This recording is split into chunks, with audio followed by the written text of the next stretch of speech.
About the Mona Lisa and the other paintings. Now, he painted only 3 women, 15 years apart. One of them is right here in Washington, the Leonardo da Vinci. It's a square painting. It's the only Leonardo outside Europe. And the National Gallery owns it. You can build a whole country around Leonardo. There are so few paintings by him. Now, the center line that divides the painting into 2 halves goes through one eye. This was a principle that Christopher Tyler in San Francisco discovered in 1998.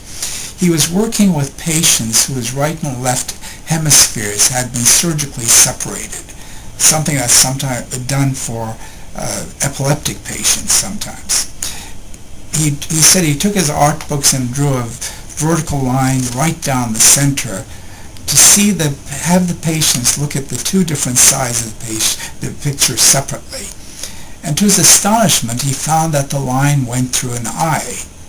The great masters, the painters, were putting one eye on the center line. This is never taught in art schools.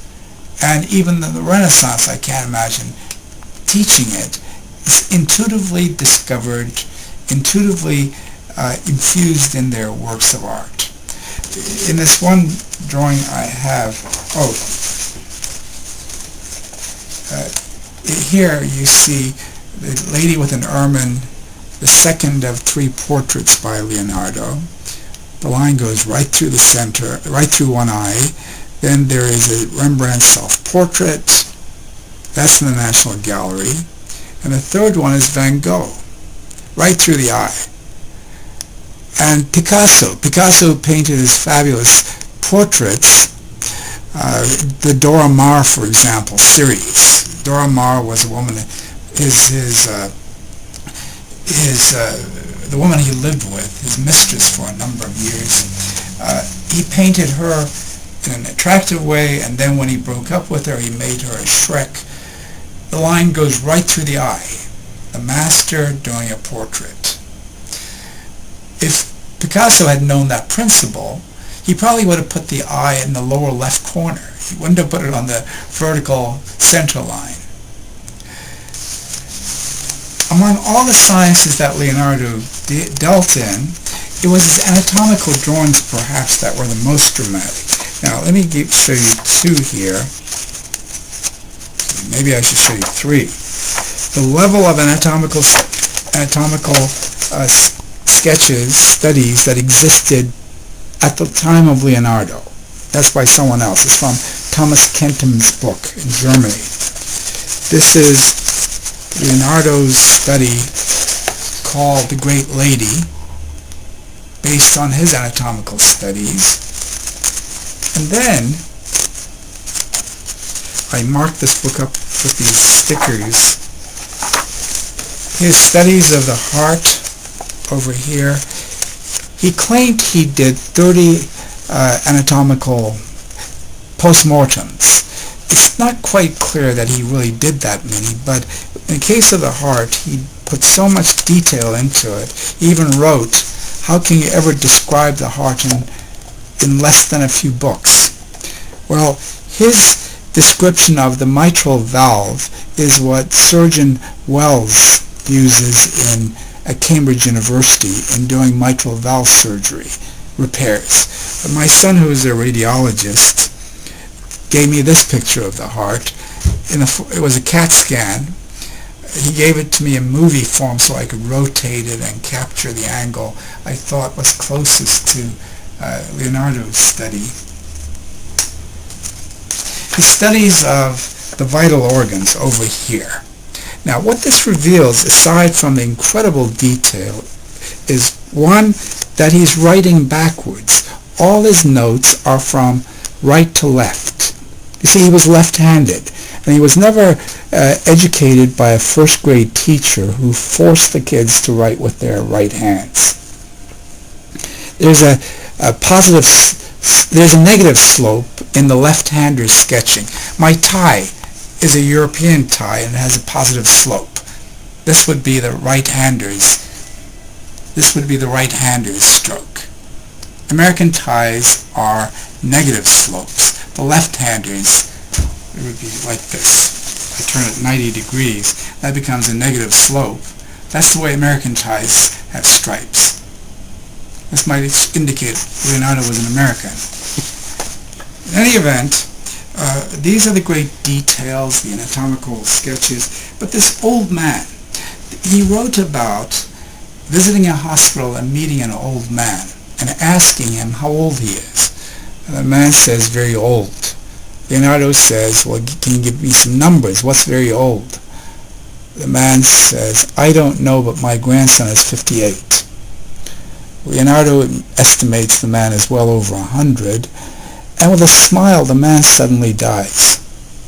Leonardo, this most relentlessly curious man, wants to know how anyone can die such a sweet death. So he writes, I did an anatomy of him. He did a post-mortem of the old man. Then a few weeks later he does a post-mortem on a child, and he describes the difference. He says, in the case of the old man, the blood vessels leading to the heart were occluded, clogged, and brittle. In the case of the child, the blood vessels were clear and supple. He's describing atherosclerosis 400 years before the great surgeons at the University of Vienna described atherosclerosis, hardening of the arteries. So you see, it's in these notes that he's really revealing the extent of his passions and his skills, his observational skills. More than anything else, he's also known as an engineer, as you know. He tried to build tanks for the Sforzas. He tried to build planes. That was a passion his entire life, for mankind, for men to be able to fly, human flight. He designed ornithopter wings, which would have been strap-on, flapping wings. He even designed a helicopter, aerial blade. And he designed a parachute in case it failed.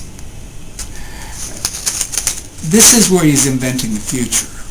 But the notes never got into the hands of people who would have been inspired and could take it from there. In the case of the helicopter, however, Igor Sikorsky invented the helicopter after he said he had seen the drawings by Leonardo of the aerial screw.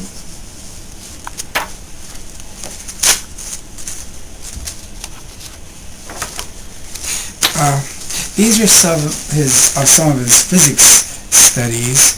There's the Leaning Tower, of course, dramatically placed to show the law of falling bodies. On the left is Leonardo's numbers, the distance that an object drops in equal increments of time, compared with Galileo's. They both show arithmetic progression. And when you add up such progression, you get a quadratic.